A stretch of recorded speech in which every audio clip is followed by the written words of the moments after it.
Our movie begins with a professional sniper named Drasa, been on a mission inside a cave surrounded by rocks for 10 days. As soon as the target arrives, boom, he takes the perfect shot. Then she picks up the bullet casing and stashes it away. Meanwhile, we see Levi waking up startled. He is a retired Navy soldier living alone, trapped in a dull and monotonous life. That is until he receives a message from an unknown number instructing him to report to Camp Ben Dalton. Without hesitation, he grabs his things and gets into a waiting vehicle. Upon arriving at the camp, he meets the commander, who immediately notes that he's been retired for 4 years, yet still greeted her with 2 salutes. He replies, "Respect is my principle." She tells him she knows his record and that he has 113 confirmed sniper kills. "Is that number correct?" she asks. Levi smirks and replies, "No, it's higher." From their conversation, we learn that his father and grandfather both served in the military and that Levi occasionally takes on missions for the Marine Corps. She then asks him, "Is there anyone in your life right now?" He simply answers, "No." She presses further, "So no one who would find it hard to live without you?" Again, he responds,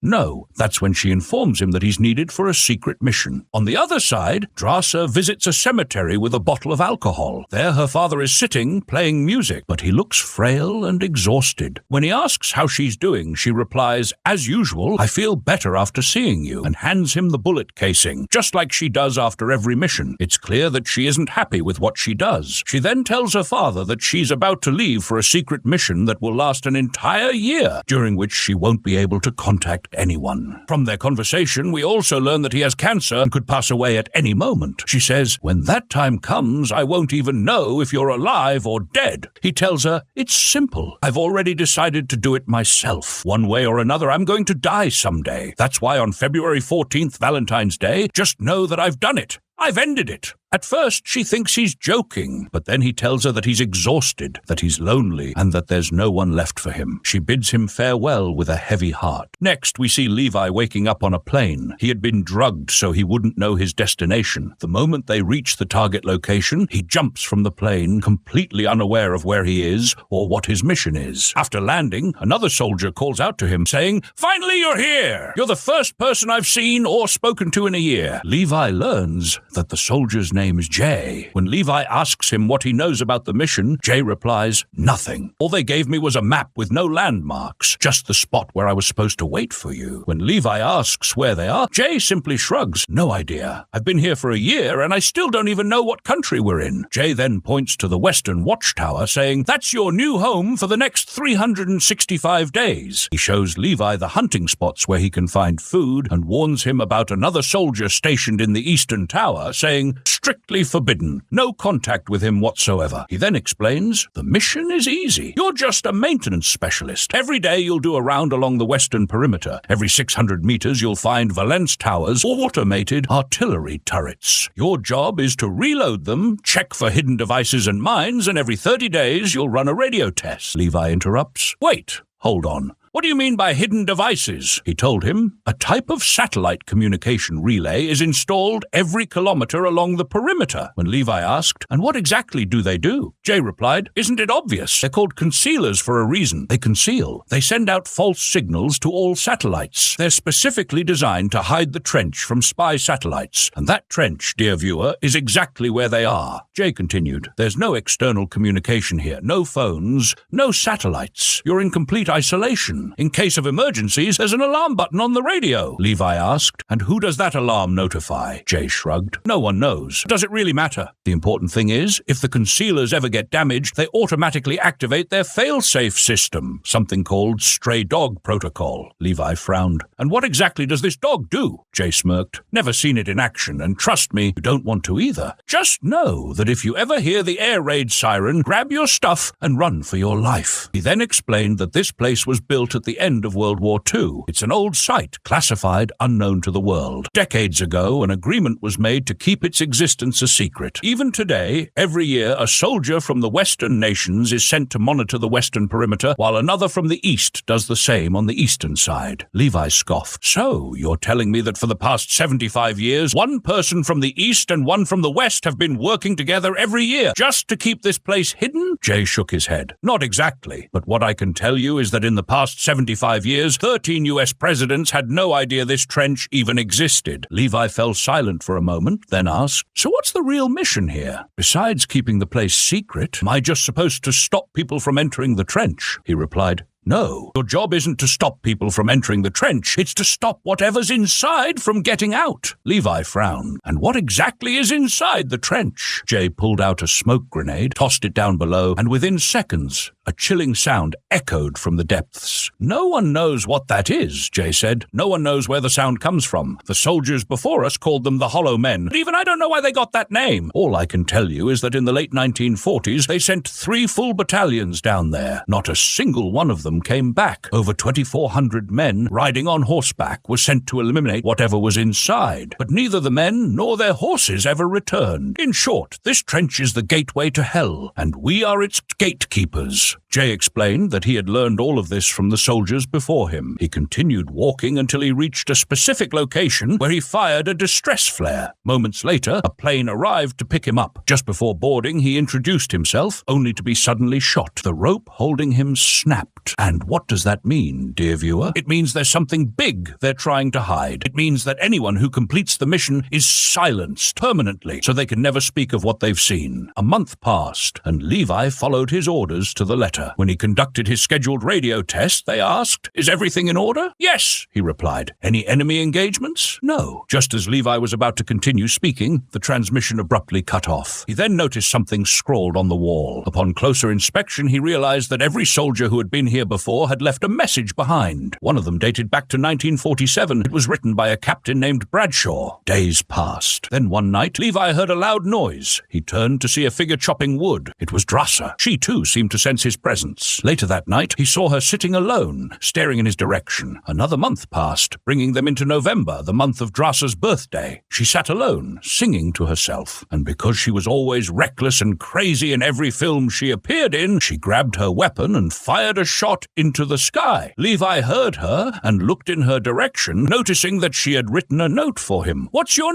name?" At first, he told her, "We're not allowed to communicate." But when she said it was her birthday, that she would do whatever she wanted, he finally gave in, and they introduced themselves. She even suggested they raise a toast together for her birthday. Instead of just a toast, she grabbed the entire bottle, raised it toward him, and didn't stop there. She turned on some music at a normal volume and started dancing. She wrote another note to Levi, telling him to dance with her. Levi refused. "I'd rather not. I don't know how to dance." When she asked, "What are you good at then?" he replied, "Shooting." They joked around and started challenging each other in marksmanship. But suddenly, Drasser sensed something was off. She turned off the music and motioned for Levi to look. When they glanced down, they saw movement on the rocks. Levi's eyes widened as he spotted a terrifying creature climbing toward them. He quickly fired, but the landmine detonated, revealing an overwhelming number of them. Drasser sprinted, firing at the creatures, while both of them did everything they could to stop them from reaching their position. They kept shooting until it seemed the creatures had retreated, until, out of nowhere, one of them lunged at Drasser. She fired relentlessly until it fell, but more of them were closing in on her. Levi quickly helped her, and as one of the creatures stepped on a landmine, an explosion took it out. Drasser got grazed on her shoulder, but she fought through the pain, continuing to fire alongside Levi. The two of them formed a perfect duo, taking down the creatures one by one, until finally they had wiped them all out. Afterward, the wild Drasser wrote a note to Levi saying, "Best birthday ever." The next morning, Levi went down to replace the detonated mine. But as he did, he noticed something strange approaching. Drasser immediately readied her weapon in case of an ambush. But when they got a closer look, they found a strange device, something unfamiliar. They left it alone and walked away, still having no idea what it was. In December, Levi made a Christmas tree for her, and they each built a snowman, writing the other's name on it as if they were sitting together. They spent time playing around, drumming a little, and just enjoying each other's company. Then February 14th arrived. Levi was surprised that Drasser's location wasn't marked on the map. He sat there writing a poem about her. He had clearly fallen for her. That night, he saw her sitting alone, lighting a candle, and crying. She told him this day was especially hard for her. It was the day her father had taken his own life. Levi couldn't stop thinking about her all night. By morning, he made a decision. He was going to her. Of course, that was against the rules. He rigged the RPG so it wouldn't explode when fired, tied a rope to it, and launched it toward her position. Drasser saw him and immediately ran into the forest, quickly putting out the fire before it spread. Meanwhile, Levi picked some flowers, grabbed onto the rope, and made his way to her. The plan worked. When he finally reached Drasser, the first thing he did was hand her the flowers. He stared into her eyes and said, "I never knew your eyes were green." She got flustered for a moment before smirking and saying, "And I never knew you smelled so awful. Go take a shower and freshen up while I make rabbit pie." Levi laughed, went inside, and took a bath while she prepared a fresh set of clothes for him. As they sat together, they talked. Levi guessed they were somewhere in Siberia. They spoke about their lives. Drasser learned that Levi was an incredible sniper, capable of hitting a moving target with perfect accuracy. His last mission? A shot from 3,241 meters away. When he asked her about the hollow men in the chasm, she simply replied, "We don't concern ourselves with them. My father always told me, don't seek the truth. It'll only bring you pain." They kept talking, pouring their hearts out to each other. Then the music started playing. Drasser forced Levi to dance, and he had no choice but to go along with it. After months of isolation, both of them had been singing the same silent song, "Loneliness is killing me." They moved closer to each other, seeking comfort in their loneliness. Afterward, Levi told Drasser that he had been writing a poem about her. They spent the entire night together. By morning, Drasser bid him farewell, and he set off on his way back. But as he was leaving, something went wrong. One of the hollow men triggered a landmine. It exploded, snapping the rope Levi was using. He plummeted. Without hesitation, Drasser grabbed her weapons and jumped after him. She found herself crashing into a river, struggling against the current until she finally made it out. Meanwhile, Levi had been hanging unconscious. When he woke up, he saw a massive insect crawling toward him. He shot it, severing the rope in the process. Drasser heard the sound of him falling. He landed on a strange red substance, thick, unnatural, and trapping him inside. Then something began to rise, sharp, fang-like structures closing in around him. Just before they could trap him completely, Drasser reached him and pulled him out. She checked on him, making sure he was okay. Levi, still catching his breath, looked at her and said, "You actually jumped down to save me." She smirked and replied, "Save your gratitude for when we actually make it out of here." Then they heard something approaching. A horse appeared. On its back was one of the hollow men. He charged at them, attacking relentlessly. Moments later, two more of them emerged. A fierce battle ensued. Drasser and Levi fought with everything they had, managing to take down two of them. But the third escaped. Both of them stood there, breathing heavily, confused by what they had just seen. The hollow men, the strange insects, the unnatural beasts of this place. Nothing made sense. Drasser searched for the rope, but it was nowhere to be found. "Looks like it fell into the river," she said. "The cliff is over 500 meters high. There's no way we're climbing it without that rope." Levi then noticed something strange. One of the hollow men was wearing an old US military uniform from the 1940s. Drasser nodded. "I saw two others, one in a British Air Force uniform, another from the Spetsnaz." That's when it hit Levi. He remembered Jay's words. 3 battalions were sent down here. None of them ever came back. And now he understood why. They decided to leave the area quickly. As they walked, they saw skulls and other eerie remnants scattered around. Levi mentioned that The Hollow Men was the title of a poem he had once read. He recited a line about souls trapped between life and death. When they came across a massive crack in the ground, Levi assumed it was caused by an earthquake. But suddenly, they heard a sound. They rushed into a nearby structure and hid. After the noise faded, they cautiously looked around. What they saw sent chills down their spines. Rows of skeletons sat motionless in chairs, untouched for countless years. Levi quickly realized that they had taken their own lives. "What could be worse than death?" he muttered. "That would make them choose this." Before Drasser could respond, they heard movement. A spider with a skull-like head scurried toward them. They fought relentlessly, taking them down one by one. But then the hollow men stormed in. A chaotic battle erupted. Despite the overwhelming odds, they fought side by side, fearing more for each other than for themselves. Drasser quickly found an exit. They dashed out, running as fast as they could, but they knew the hollow men were everywhere. They sprinted until they reached another location, a hidden facility. Inside, they discovered bizarre corpses. Levi noticed a metal cylinder clutched in one of the body's hands, with the words, "May God forgive us," inscribed on it. They spotted an old generator and powered it up. A recording began to play. A woman's voice echoed through the speakers. She introduced herself as a doctor from the facility. She stated the date, July 12th or 13th, 1940. 1946. She spoke about a secret alliance between the East and West during the final days of World War II. They had been developing biochemical missiles, weapons of unparalleled destruction. But then disaster struck. An 8.1 magnitude earthquake shattered everything. The destruction was unimaginable. The damage it caused to the facility was only the beginning. Since then, the mission had shifted from research to containment. Suddenly, the woman in the recording coughed, struggling to continue. She revealed that they were doing everything in their power to prevent the poison from the rift from escaping. She explained that when the earthquake struck, it destroyed the biochemical missile, causing human nuclear DNA to merge with plants, animals, and insects. She warned that anyone who remained in the rift for more than 6 hours had a high chance of infection. Mutations would begin appearing within 5 days. Before the recording ended, she said that they had chosen this isolated location to save humanity from the fate they had brought upon themselves. She apologized, whispering, "May God forgive us." Levi muttered under his breath, "May God take you." Then he turned to Drasa. "We need to find an exit, fast, before our 6 hours are up." They spotted a door and entered. What they found inside shocked them. The equipment in the room was far too advanced to belong to the 1940s. Levi powered up a nearby device. A name appeared on the screen, Dark Lake. It was a paramilitary organization. They weren't working for any government. They weren't trying to destroy the rift. They were studying it. They were collecting DNA samples to engineer super soldiers. Levi exhaled sharply. "We're here to bury their secrets." He opened a classified file labeled The Stray Dog. Inside it stated, "In the event of exposure, the entire region must undergo self-destruction. The only safe zone will be 4 kilometers away." Levi clenched his jaw. They had 4 kilometers to escape if they survived. Before leaving, Levi turned to Drasa. "There's something I need to tell you. If we don't make it out of here, I just want you to know I'm glad I met you. That was the best rabbit pie I've ever had." Drasa smirked. Then she suddenly remembered. Her ammo bag was still outside. She tossed a smoke grenade. As they ran to retrieve the bag, Drasa felt something coil around her leg. Before she could react, she was being dragged into the darkness. Was a trap? She struggled desperately to free herself, but before she could break loose, her head struck something. Darkness! Levi sprinted forward, but he was too late. Drasa was gone. Moments later, she regained consciousness. She squinted up at the strange creature that had captured her. "Just untie me, and I swear I'll rearrange whatever's left of your ugly face." She thrashed, twisting and pulling, until finally she broke free. She lunged at the creature, striking it. After several failed attempts, she set it ablaze. Just as it was about to counterattack, Levi saved her. She turned, sprinted toward him, and threw herself into his arms. Then they saw it, the thing that had attacked her. The name Bradshaw was etched into its armor. Levi's eyes widened. Bradshaw, the first soldier of the Western Tower, the one who had named them the Hollow Men. Levi turned to Drasa. "This is a biochemical missile facility. These storage rooms, they're our only way out." They entered the missile chamber. Levi explained that the earthquake had damaged the missiles long ago, causing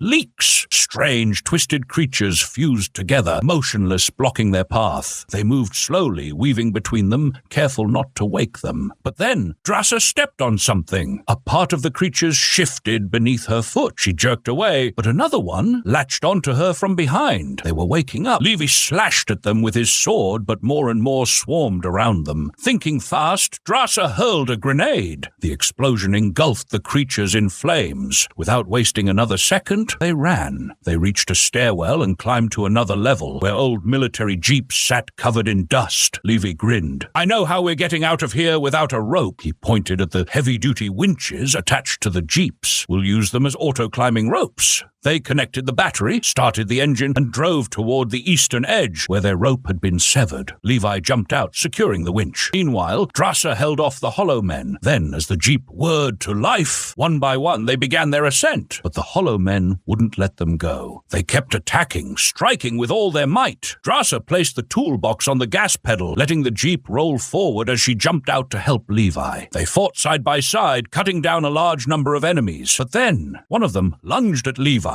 He barely caught himself before falling. Thinking fast, he ripped out the fuel tank and climbed up before tossing a flare at them. The fire spread rapidly, but then the flames reached the rope. The fire traveled up straight to the fuel tank. For a moment, their hearts stopped, but by some miracle, it didn't explode. Drasa cut the rope, sending the jeep crashing down below. They climbed the last stretch on their own. Once at the top, Levi turned to her. We'll need to quarantine for 5 days, in case either of them had been infected. Then he added, tomorrow, I have a radio test. They picked me for this mission because, well, I had nothing to live for. His eyes met hers. But now, that's changed. I have everything to live for, she smiled. Then let's run away together. Go to France. Start a new life. He chuckled. I'd love to throw everything away and disappear with you. But first, we have to destroy this place. If we don't, someone else will come along and keep burying their secrets. They made a pact. The crevice had to be erased. At dawn, Drasser fired a grappling hook to the other side. Levi latched on and swung across, returning to his position. During his radio test, his commander asked, did you enter the crevice and activate our device? No. Then the Eastern Observer, your next mission is to eliminate them. Levi had no choice. Yes, ma'am. Then he added, I saw the Hollow Men. His commander scoffed. You know why I do this job? Levi smirked. For a paycheck big enough to cover your great-great-grandkids? She laughed coldly. No, the real goal of our research is to build an American army so powerful that no one can stand against it. And of course, that didn't bother him. Of course not, Levi replied casually. But as soon as the call ended, the commander contacted her men. Prepare for tomorrow. Levi is out of control. She had seen him and Drasser on the security cameras. I chose him. I'll be the one to finish him. At dawn, Levi and Drasser executed their plan together. But then the sound of an approaching aircraft filled the air. Run! Levi shouted. When the commander arrived at the tower, Levi was gone. She immediately ordered her men deploy the quadcopter. Meanwhile, Levi and Drasser were running for their lives, trying to get at least 4 kilometers away from the crevice, the minimum safe distance before detonation. Enemy drones attacked, but they fought back, taking them down one by one. Then they reached their target. Levi aimed and fired at the hidden triggers, activating the stray dog protocol. The moment the siren wailed, the commander's face fell. She grabbed her team and ran. Only 2 minutes left. Levi and Drasser kept sprinting, pushing forward. They had to cross the 4-kilometer mark before, boom! The missile struck the crevice. The commander didn't make it. Levi fell into the river, losing consciousness. Drasser escaped alone. She quarantined herself for 5 days, waiting to see if she was infected. The days passed. She was clear.